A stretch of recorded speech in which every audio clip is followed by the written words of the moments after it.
Você já se perguntou por que tantos líderes fracassam, mesmo ocupando cargos altos e poderosos? O que realmente diferencia um chefe comum de um líder capaz de transformar vidas?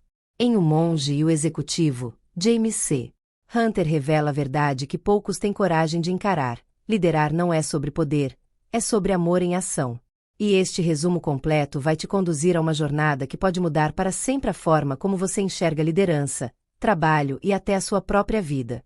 Nosso resumo audiobook de hoje vai te levar a reflexões muito profundas e surpreendentes. Caso você queira aproveitar ainda mais o conteúdo dessa obra maravilhosa, vou deixar o link do livro físico completo para você no comentário fixado. Agora prepare o cafezinho porque nosso resumo já vai começar. Eu resumo. Audiobook de hoje: O Monge e o Executivo, de James C. Hunter. Capítulo 1. A chegada ao mosteiro. Imagine-se no auge de sua carreira, respeitado pelos colegas, admirado pelos subordinados e aparentemente bem-sucedido aos olhos da sociedade. Mas, ao fechar a porta de casa, tudo parece desmoronar. O casamento em crise, os filhos cada vez mais distantes, a saúde fragilizada pelo estresse, e um vazio interno que nenhum bônus ou cargo consegue preencher.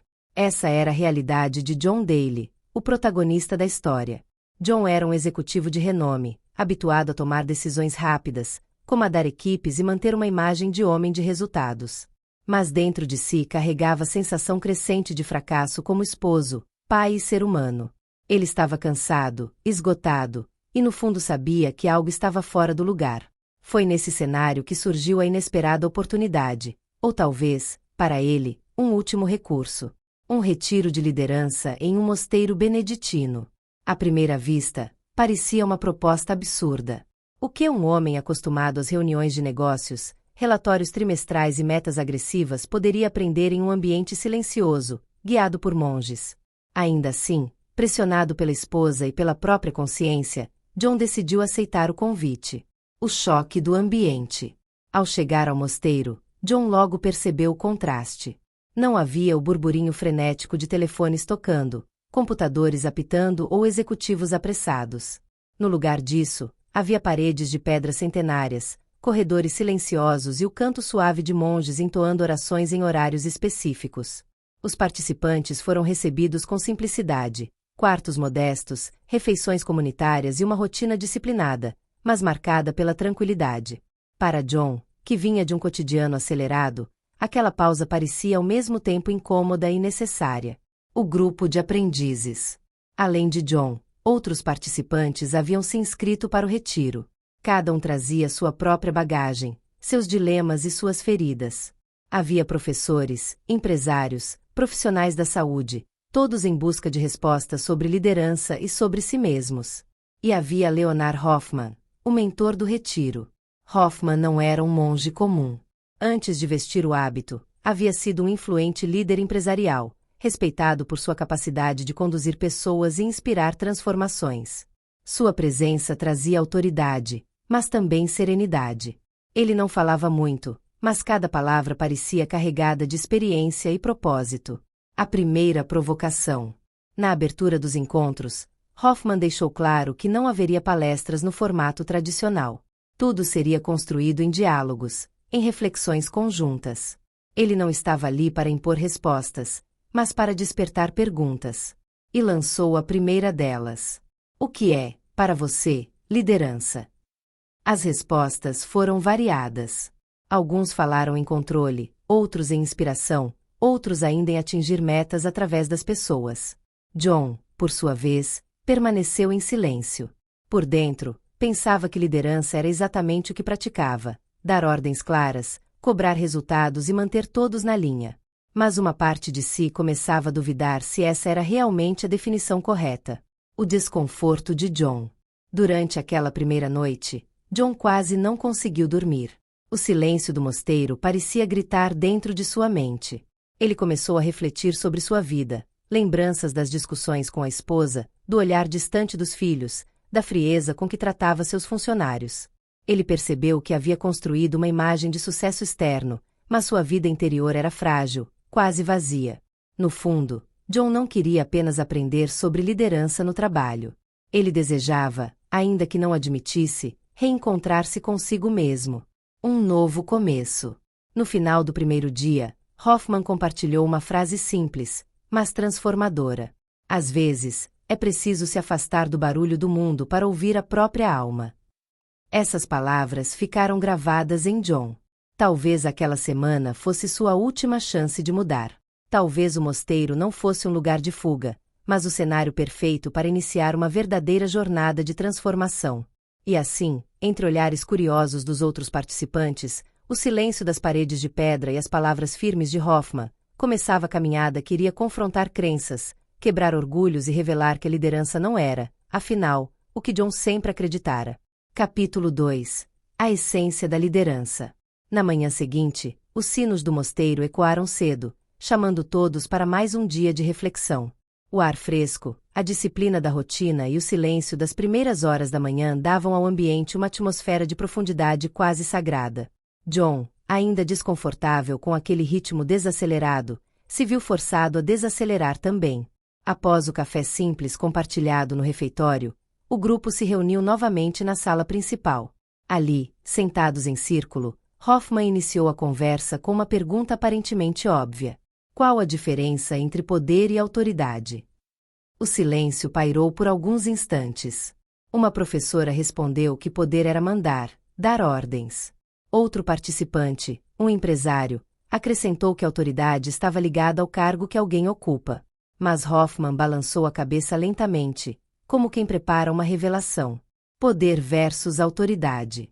Ele explicou que poder é a capacidade de forçar alguém a fazer algo por meio da posição, da imposição ou até do medo. Já a autoridade é conquistada. Ela nasce do respeito, da confiança e do exemplo. Um chefe pode usar o poder para obrigar seu funcionário a chegar no horário. Mas apenas um líder com autoridade consegue inspirar esse mesmo funcionário a dar o melhor de si, mesmo quando ninguém está olhando. Essas palavras soaram como um golpe para John. Durante toda a sua carreira, ele havia se apoiado no poder do cargo, nas ordens rígidas, na hierarquia. Nunca havia se preocupado em conquistar de verdade a confiança das pessoas. Hoffman então citou exemplos históricos. Falou de líderes autoritários que usaram o poder do medo para dominar, mas que foram lembrados pela opressão. E falou também de líderes que conquistaram autoridade pelo serviço e pelo amor, como Martin Luther King Jr. ou Madre Teresa, cujos nomes permanecem vivos não pelo poder político ou militar, mas pela autoridade moral. A liderança como influência. Hoffman resumiu a lição de forma clara. Liderança é a habilidade de influenciar pessoas para o bem, através do serviço. Não se tratava de manipular, mas de inspirar. Não era sobre mandar, mas sobre servir. Essa frase ecoava como um desafio para todos os presentes. John, em particular, se sentiu desconcertado. Ele sempre medira seu sucesso pela quantidade de pessoas que obedeciam às suas ordens. Mas agora percebia que obedecer não era o mesmo que respeitar, e que influência verdadeira não se impõe, se conquista. Amor como fundamento. Foi nesse momento que Hoffman introduziu um tema que deixou todos ainda mais inquietos: o amor como base da liderança. Ele explicou que, no contexto do retiro, amor não deveria ser entendido como emoção romântica ou sentimentalismo. Amor era ação. Amor era escolha. Ele descreveu amor como uma série de atitudes concretas: paciência, bondade, humildade, respeito, altruísmo, perdão, honestidade e compromisso. Cada um desses elementos seria explorado nos dias seguintes, mas já naquele instante o grupo compreendia algo essencial: liderar não era um ato de autoridade fria, mas de cuidado humano. A resistência de John.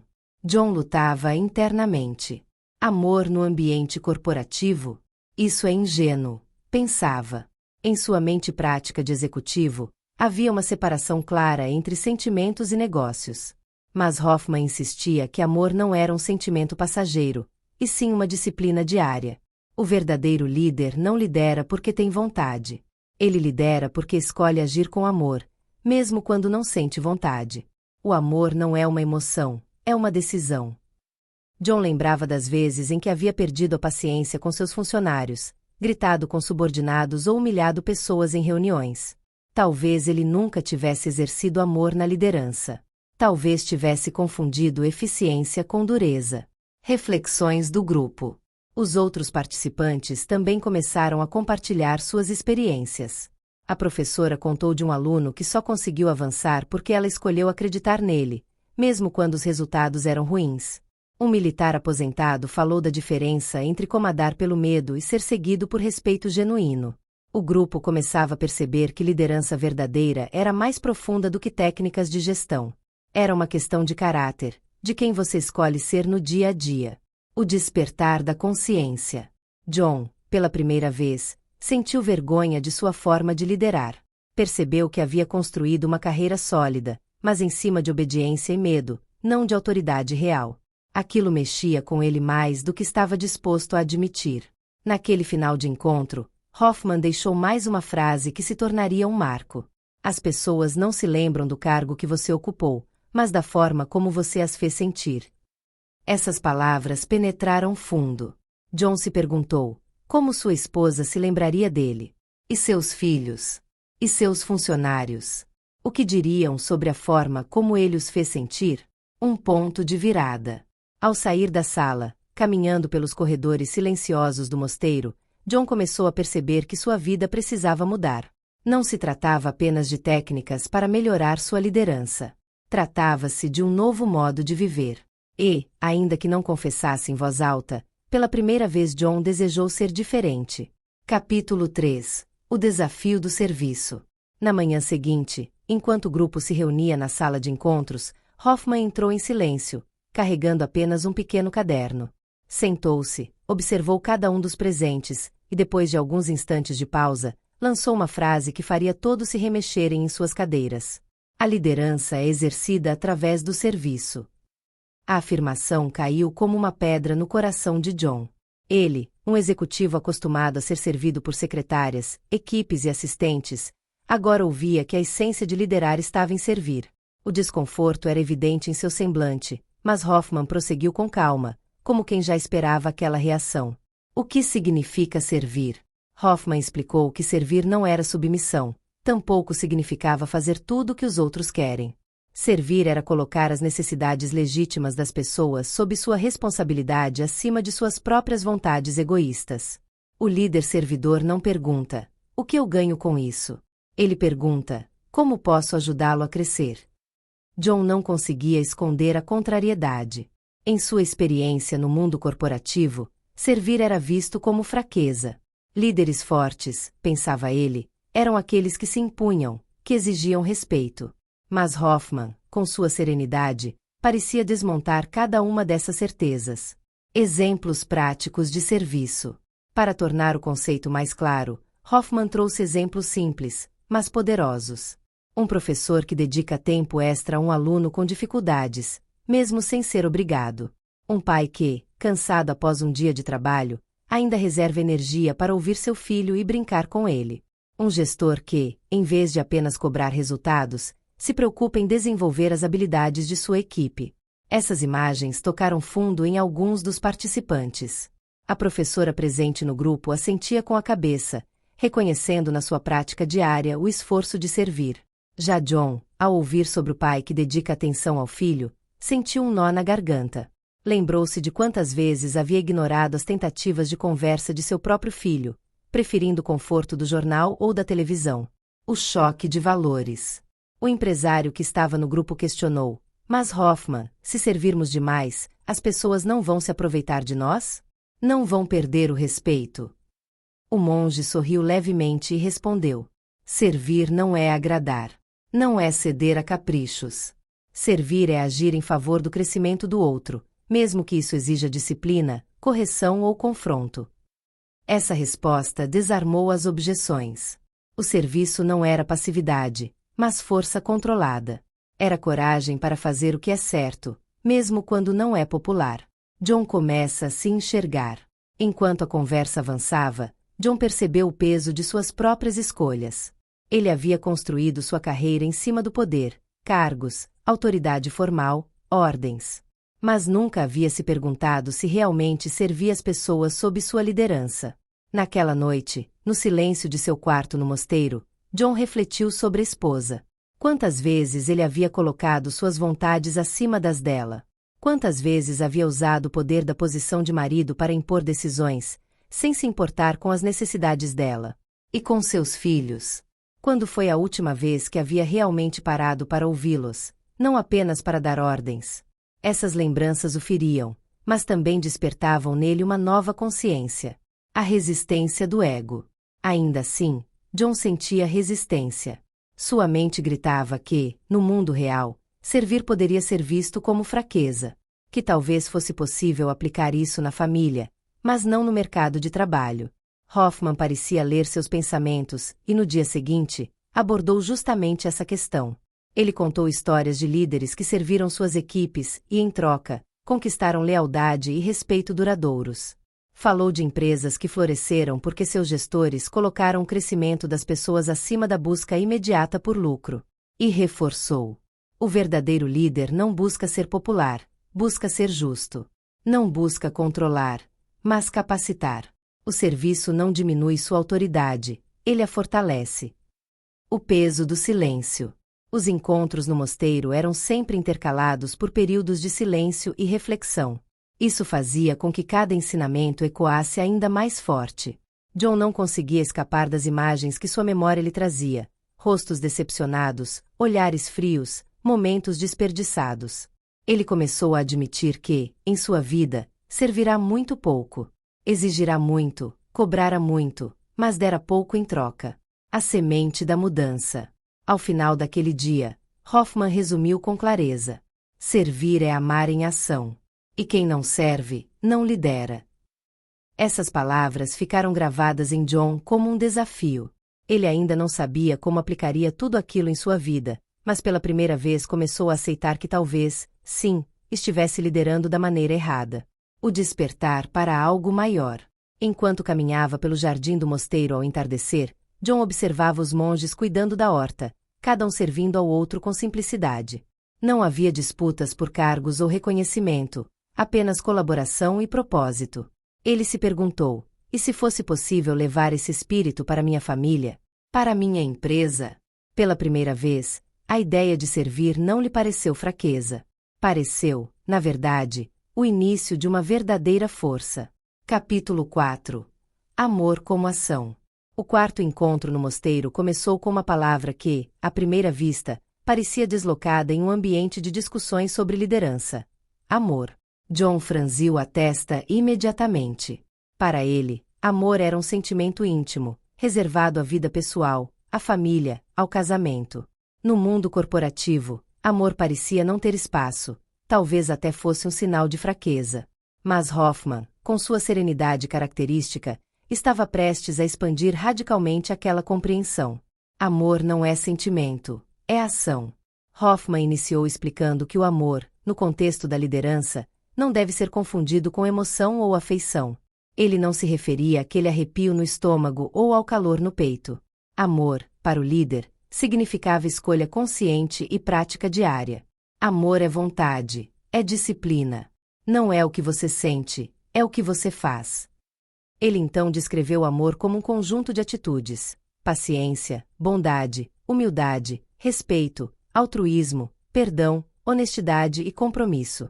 Cada uma dessas virtudes, quando praticada de forma consistente, transformava não apenas a forma como o líder se relacionava com os outros, mas também a cultura de todo o ambiente ao seu redor. O desconforto de John. Para John, aquilo soava quase impossível. Ele lembrava das manhãs apressadas, das reuniões tensas, das cobranças incessantes. Como poderia aplicar paciência em um mercado tão competitivo? Como manter bondade em meio a pressões e metas sufocantes? Mas Hoffman insistia que o amor era o único caminho verdadeiro para conquistar a autoridade. O poder poderia obrigar as pessoas a agir, mas apenas o amor poderia inspirá-las a dar o melhor de si. Explorando as virtudes. Um a um, Hoffman detalhou os elementos do amor em ação. Paciência, suportar dificuldades sem perder o controle. Um líder paciente não explode diante dos erros, mas ensina. Bondade, ir além do esperado, surpreender positivamente, oferecer mais do que a obrigação. Humildade, reconhecer que não se tem todas as respostas e estar disposto a aprender até mesmo com os mais simples. Respeito, tratar cada pessoa como digna, independentemente de sua posição ou desempenho. Altruísmo: colocar as necessidades dos outros acima das próprias vontades egoístas. Perdão: liberar ressentimentos, não deixar que o passado contamine o presente. Honestidade: falar a verdade com clareza, mesmo quando é desconfortável. Compromisso: manter a palavra dada, demonstrando coerência entre discurso e ação. O espelho interior. Enquanto ouvia cada definição, John sentia como se Hoffman descrevesse exatamente as falhas de sua vida. Ele lembrava das vezes em que perderá a paciência com funcionários por pequenos erros.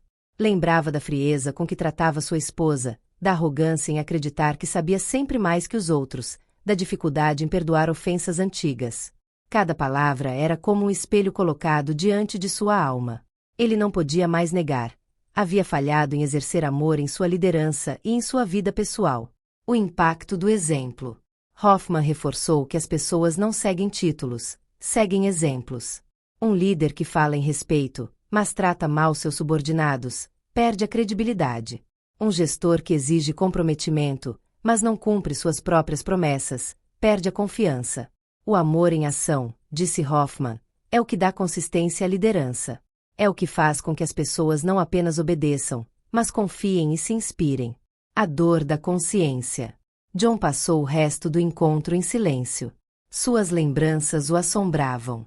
Ele recordava o rosto de sua filha adolescente, decepcionada após mais uma promessa quebrada.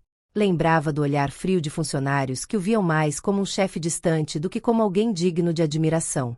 Essas imagens eram dolorosas, mas também despertavam nele um desejo genuíno de mudança. Pela primeira vez, John começou a considerar que poderia reconstruir sua vida não pelo poder, mas pelo amor. O amor exige sacrifício. Antes de encerrar, Hoffman deixou uma reflexão profunda. Amar é abrir mão de si mesmo. É sacrificar orgulho, tempo, conforto e até interesses pessoais em favor do crescimento do outro. Isso não significava ser passivo ou permissivo. Significava ter coragem para agir de forma coerente, mesmo quando isso exige esforço. Reflexões do grupo. Os demais participantes também se abriram. A professora contou de alunos que só conseguiram avançar porque ela escolheu ter paciência e acreditar neles. O militar aposentado relatou como, em seu tempo de serviço, percebeu que a lealdade verdadeira não se conquistava pelo medo, mas pelo exemplo de coragem e cuidado. Esses testemunhos reforçaram a ideia de que amor não era uma palavra suave, mas uma disciplina poderosa. Um vislumbre de transformação. Naquela noite, ao caminhar pelos jardins do mosteiro, John observou os monges servindo uns aos outros em silêncio, lavando pratos, cuidando da horta, partilhando tarefas com humildade. Não havia cargos, não havia disputas. Apenas cooperação baseada no respeito e no amor em ação. Ele se perguntou: e se eu aplicasse isso em minha família? E se eu aplicasse isso no meu trabalho? Pela primeira vez, John não apenas entendeu intelectualmente, mas sentiu dentro de si o chamado para mudar. Capítulo 5. Quebrando o orgulho. O silêncio do mosteiro naquela manhã parecia ainda mais denso. John caminhava lentamente pelos corredores de pedra, refletindo sobre tudo o que ouvirá nos encontros anteriores.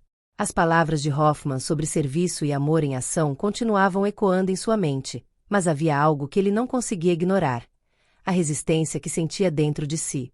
Era como se uma voz interior gritasse: você não precisa mudar.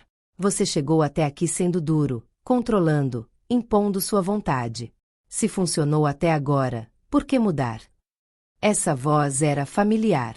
Era o orgulho, o inimigo silencioso que sempre o acompanhará, disfarçado de confiança e firmeza.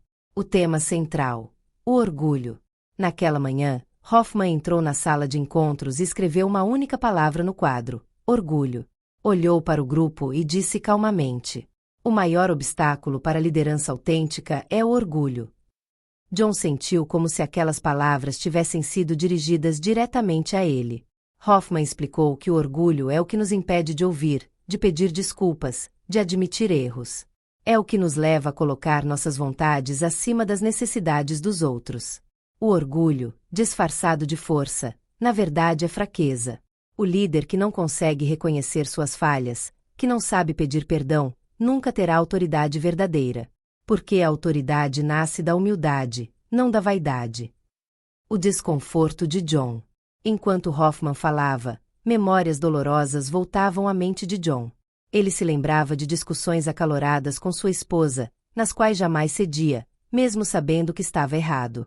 Recordava as vezes em que seus filhos tentaram apontar sua ausência, e ele reagiu com irritação, como se fosse um ataque pessoal. No trabalho, também havia marcas do orgulho, funcionários humilhados diante da equipe, ideias boas rejeitadas apenas porque não haviam partido dele, decisões tomadas sem ouvir ninguém. John percebeu que sua vida estava cheia de rastros deixados pelo orgulho. O grupo compartilha. Os outros participantes também se abriram. O militar aposentado contou como, durante seu serviço, muitas vezes ignorou conselhos preciosos por não querer parecer fraco. A professora admitiu que já havia tratado alunos com dureza excessiva, apenas para manter sua autoridade diante da classe. A cada relato, ficava mais claro que o orgulho não era apenas um problema de John, mas uma barreira comum a todos que desejavam liderar de verdade. A coragem de pedir desculpas. Hoffman então lançou um desafio. Quantos de vocês já pediram desculpas sinceras a alguém que magoaram? O silêncio que se seguiu foi pesado. Poucos levantaram a mão. John permaneceu imóvel, sentindo uma mistura de vergonha e dor. Percebeu que, em sua vida, quase nunca havia pedido perdão. Sua posição de poder o fazia acreditar que desculpas eram sinais de fraqueza, quando na verdade eram atos de grandeza. Hoffman concluiu: é preciso mais coragem para pedir desculpas do que para manter a pose de quem nunca erra. O peso das lembranças. Naquela noite, sozinho em seu quarto, John não conseguiu dormir. As palavras de Hoffman se misturavam com lembranças de sua família. Ele se lembrou do aniversário do filho mais novo, no qual havia prometido chegar cedo, mas não cumpriu. O olhar decepcionado do menino ainda estava gravado em sua memória. Nunca pedirá desculpas, apenas dissera que estava ocupado. Lembrou-se também de uma discussão violenta com sua esposa, na qual a magoou profundamente com palavras duras. Mais uma vez, nunca pedirá perdão. Apenas deixou o tempo apagar a ferida, ou ao menos acreditava nisso. Essas memórias o esmagavam. Pela primeira vez em muitos anos, John chorou em silêncio. Orgulho como prisão. No encontro seguinte, Hoffman falou sobre como o orgulho é uma prisão invisível. Ele não apenas afasta as pessoas, mas também nos mantém presos em nós mesmos, incapazes de crescer. Quando você se recusa a admitir erros, você congela no tempo. Quando você não ouve os outros, você se priva de aprender. O orgulho não protege sua força, ele destrói sua capacidade de se tornar melhor. John percebeu que era exatamente isso que havia acontecido em sua vida. Sua carreira avançara, mas sua alma estava estagnada. Ele não evoluíra como marido, como pai, nem como líder. O início da libertação. Ao final da sessão, Hoffman convidou cada participante a refletir sobre uma pessoa a quem precisavam pedir perdão. O exercício foi doloroso, mas necessário. John não teve dúvidas. Pensou imediatamente em sua esposa e em seus filhos.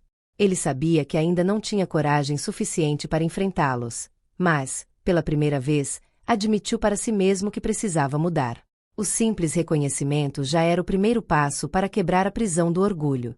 O exemplo do monge. Na hora do jantar, John observava Hoffman servindo a sopa aos participantes com simplicidade e alegria. Aquele homem, que já fora um líder empresarial poderoso, não tinha dificuldade em realizar a tarefa mais humilde. Ali não havia orgulho, apenas serviço. John se perguntou: o que impede a mim, um executivo de sucesso, de viver assim? A resposta veio rápida: o orgulho. Um compromisso silencioso. Naquela noite, antes de dormir, John fez uma oração silenciosa, algo que não fazia há muito tempo. Pediu forças para vencer o orgulho, coragem para pedir perdão e humildade para aprender a ouvir. Ele sabia que a transformação não aconteceria de um dia para o outro. Mas também sabia que, se não quebrasse o orgulho, jamais conseguiria viver o amor em ação que Hoffman tanto falava. Capítulo 6. A transformação interior. Os dias no mosteiro se passaram mais rápido do que John imaginava. O que inicialmente parecia uma semana interminável de silêncio e reflexões desconfortáveis transformou-se em uma jornada de descobertas que ele jamais esqueceria. A cada encontro, suas convicções antigas eram questionadas e novos horizontes se abriam diante dele. Agora, já próximo do fim do retiro, John caminhava pelos jardins do mosteiro ao entardecer. O som dos pássaros, o vento suave e a tranquilidade do ambiente contrastavam com a agitação que ele estava acostumado a viver no mundo corporativo. Sentia, pela primeira vez em muito tempo, uma paz interior misturada a uma forte consciência. Era impossível voltar a ser o mesmo depois daquela experiência. O conhecimento precisa virar prática. No último encontro em grupo, Hoffman iniciou a sessão com uma advertência clara. O que vivemos aqui não terá valor algum se permanecer apenas como conhecimento. Saber sem praticar é o mesmo que não saber. Essa frase atingiu John profundamente. Ele percebia que grande parte de sua vida havia sido assim. Sabia o que deveria fazer como marido, pai e líder, mas não colocava em prática. Sua vida estava cheia de boas intenções, mas vazia de ações coerentes. Hoffman então reforçou: a liderança é provada no dia a dia, nas pequenas escolhas, nos detalhes. Não é um grande discurso que mostra quem você é, mas sim a forma como você trata o garçom, como fala com seus filhos, como cumpre as promessas feitas. A coragem da mudança. John sabia que o retorno à sua rotina seria o verdadeiro teste. No mosteiro, era fácil refletir e admitir erros. Mas como reagiria no calor de uma reunião tensa? Como responderia às críticas de sua esposa? Como se comportaria quando fosse tentado a impor sua vontade sobre os outros? Ele sentia medo, mas também sentia esperança. O espelho da vida pessoal. Enquanto Hoffman falava, John fez um inventário mental das áreas de sua vida que mais precisavam de transformação. No trabalho, ele sabia que precisava aprender a ouvir, a delegar de verdade, a tratar seus subordinados com respeito e não com autoritarismo. Em casa, precisava reconstruir a relação com sua esposa, recuperar o vínculo com seus filhos e, principalmente, reaprender a servir aqueles que mais amava. Era um desafio imenso, mas John percebia que continuar do jeito que estava não era mais uma opção. O poder do exemplo. Hoffman contou uma história que ficou marcada no grupo.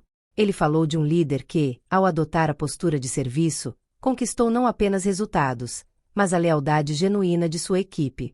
Esse líder não era lembrado por seus discursos ou estratégias, mas pela forma como fazia as pessoas se sentirem valorizadas. No fim das contas, disse Hoffman, as pessoas não se lembrarão do que você disse ou fez, mas de como você as fez sentir. E isso é autoridade verdadeira. Essas palavras ecoaram no coração de John.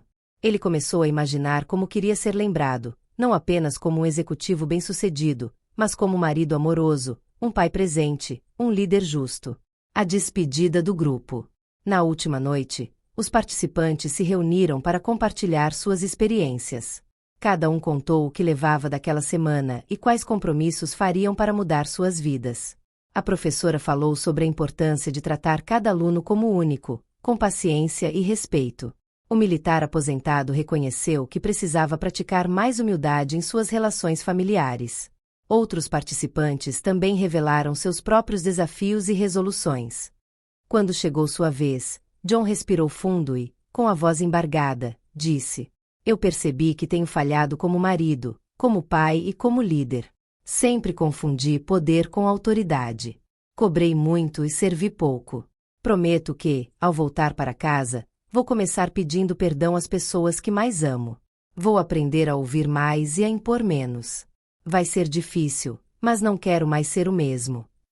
O grupo recebeu suas palavras com silêncio respeitoso. John sentiu-se aliviado. Pela primeira vez em anos, falou com sinceridade sobre sua própria vulnerabilidade. O exemplo de Hoffman. Na manhã seguinte, ao se despedirem, John observou Hoffman com atenção. A simplicidade daquele homem impressionava. Ele havia sido um grande líder empresarial, mas agora vivia em um mosteiro, servindo sopa, varrendo o chão, vivendo sem títulos ou poder. Ainda assim, sua autoridade era maior do que a de qualquer executivo que John conhecera. Foi então que John compreendeu. A autoridade não vinha da posição, mas do caráter. Não estava nos cargos que alguém ocupava, mas na maneira como escolhia viver. O retorno ao mundo real. Ao deixar o mosteiro, John sentiu uma mistura de ansiedade e esperança. Ele sabia que a verdadeira prova começaria agora, no reencontro com sua família e com o ambiente corporativo. Mas, diferentemente de antes, ele não voltava apenas com teorias. Voltava com um propósito. Hoffman havia dito que a liderança é um chamado diário.